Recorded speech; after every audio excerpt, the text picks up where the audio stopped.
Hello students, welcome to Allen online. Students, आज हम discuss करने जा रहे हैं एनालाइजिंग कॉम्प्लेक्स एसी सर्किट। देखिए, एसी में सिंपल सर्किट्स आपने बहुत पढ़े होते हैं कि सीरीज में इंडक्टर कैपेसिटर लगा हुआ है, सीरीज में रजिस्टर इंडक्टर लगा हुआ है, सीरीज में रेजिस्टेंस कैपेसिटर लगा हुआ है, या फिर सीरीज एलसीआर सर्किट है। लेकिन अगर उन सबका मिक्सचर कर दिया जाए तो उसे भी कैसे फेजर डायग्राम की हेल्प से हम इजीली सॉल्व कर सकते हैं, that is the point of discussion. और अगर आप ये एक सिंगल क्वेश्चन जो आपको कराने जा रहा हूं, अगर आप इसको भी ध्यान से कर लेते हैं तो पूरा एसी इसमें आपका रिवाइज हो जाएगा। एसी के सारे सर्किट यहां पर रिवाइज आपके हो जाएंगे एक क्वेश्चन में। तो देखते हैं वो क्वेश्चन क्या है। दिस इज द क्वेश्चन जिसमें इंडक्टर और कैपेसिटर पैरेलल में लगे हुए हैं, उनके साथ सीरीज में रजिस्टर है। तो यहां सीरीज कॉम्बिनेशन भी है, पैरेलल कॉम्बिनेशन भी है। Now I have assumed voltage source V not sign omega t plus theta. तो वोल्टेज सोर्स है V not sign omega t plus theta, और फिर यहां से जो करंट फ्लो होगा, जो इधर से करंट जाएगा, वो करंट दो पार्ट में डिवाइड हो जाएगा।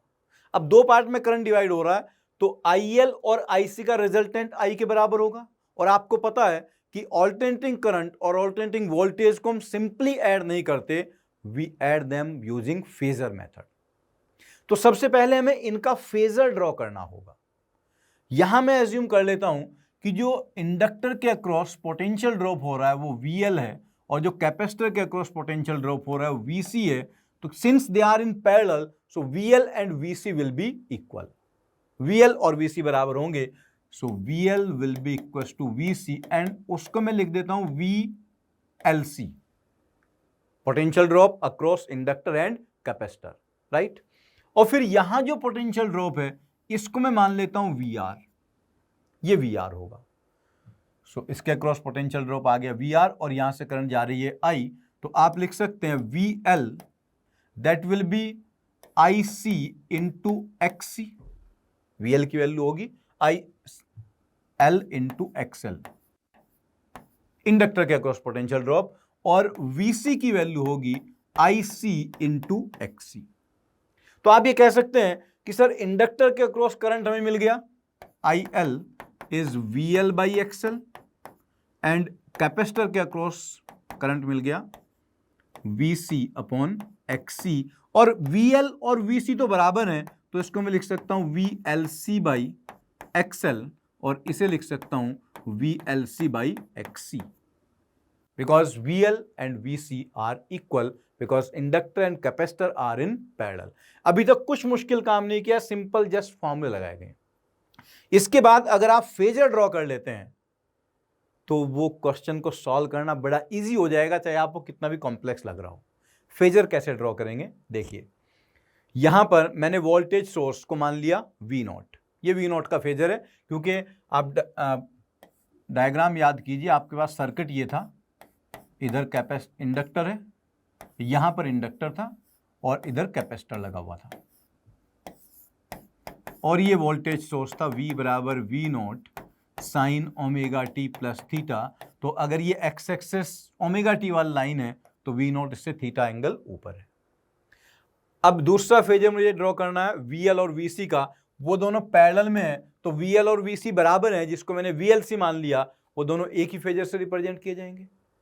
अब इसी डायग्राम में मैं क्या दिखाने जा रहा हूं, करंट जो कैपेसिटर में फ्लो हो रही है। तो कैपेसिटर के अक्रॉस करंट एसी सर्किट में it leads by voltage by pi by 2। तो जो कैपेसिटर के वोल्टेज का फेजर है उससे पाई बाई 2 एंगल ऊपर बनाया जाएगा, और इंडक्टर में current lags by voltage by angle pi by 2। तो इंडक्टर का करंट का फेजर नीचे होगा, इनमें से कोई एक तो ज्यादा होगा। मैंने मान लिया कि इंडक्टर का करंट ज्यादा है, तो जो नेट करंट आएगा I इस तरफ होगा, दिस इज द I, और यहां पोटेंशियल ड्रॉप मैंने माना था VR, और इन दोनों के अक्रॉस मिलाकर पोटेंशियल ड्रॉप हो गया था VLC। तो देखिए रजिस्टर में VR का फेज और करंट का फेज सेम होता है, तो इधर ही यही VR भी होगा, जिसकी वैल्यू होगी IR, और यहां पर VLC था। VR और VLC का रिजल्टेंट ये V नॉट देगा हमें, और ये VR और VLC ये आपस में कितने एंगल पर है, 90 डिग्री पर। वो 90 डिग्री पर है। तो मैं लिख सकता हूं V nought square equals to V R square plus V L C square. This is the equation between potential drop across LC, potential drop across resistor and potential of the source. अब अगर मैं VR और VLC की value put कर देता हूं तो मुझे सर्किट का इंपीडेंस, इसमें current, everything I will get. देखिए कैसे मिलेगा मुझे।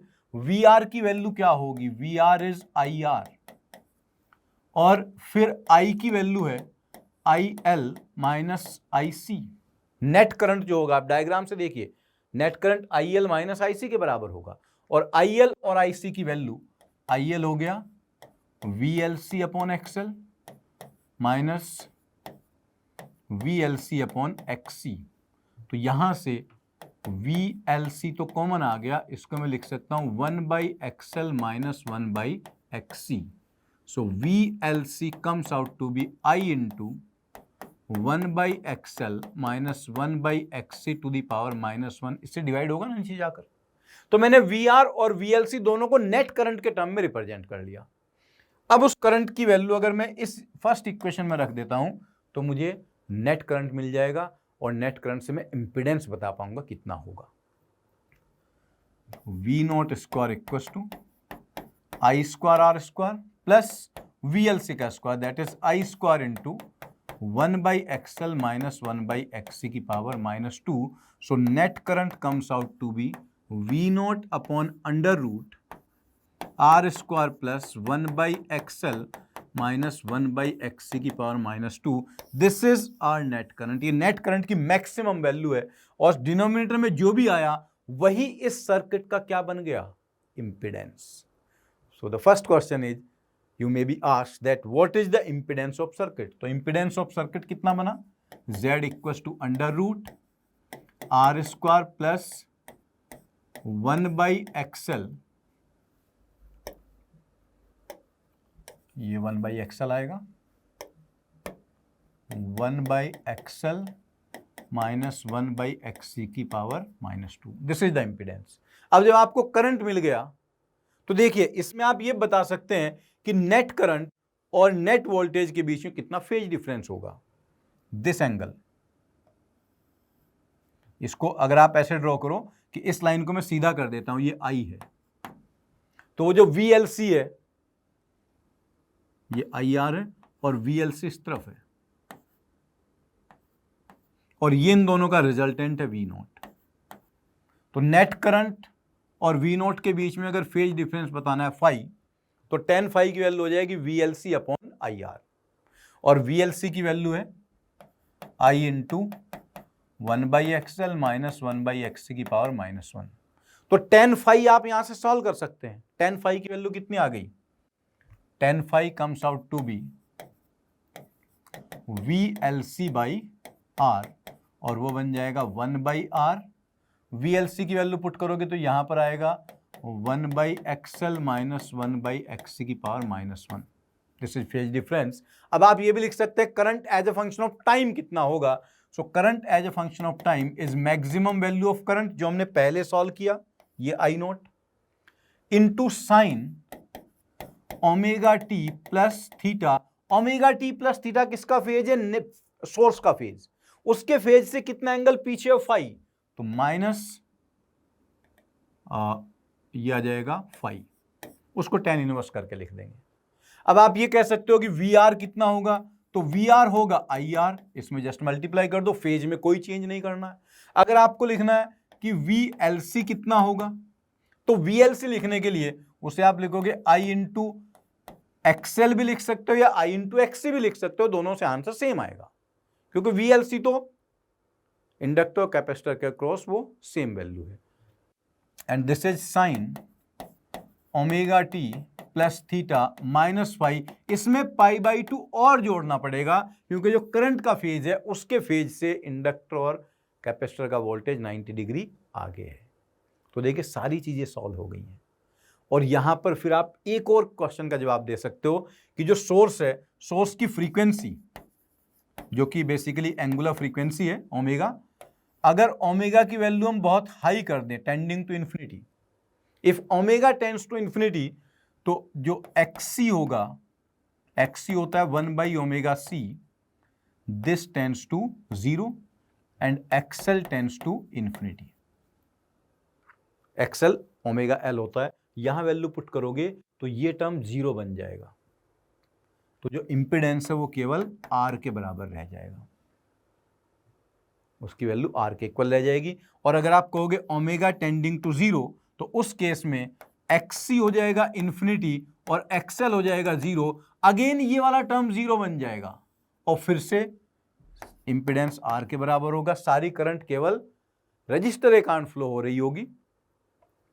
जहां XL इंफिनिटी बन गया तो XL ओपन सर्किट बन गया, उस ब्रांच में कोई करंट नहीं जा रही है, और ये बन गया 0 तो कैपेसिटर हो गया शॉर्ट सर्किट, ऐसे भी बोल सकते हैं।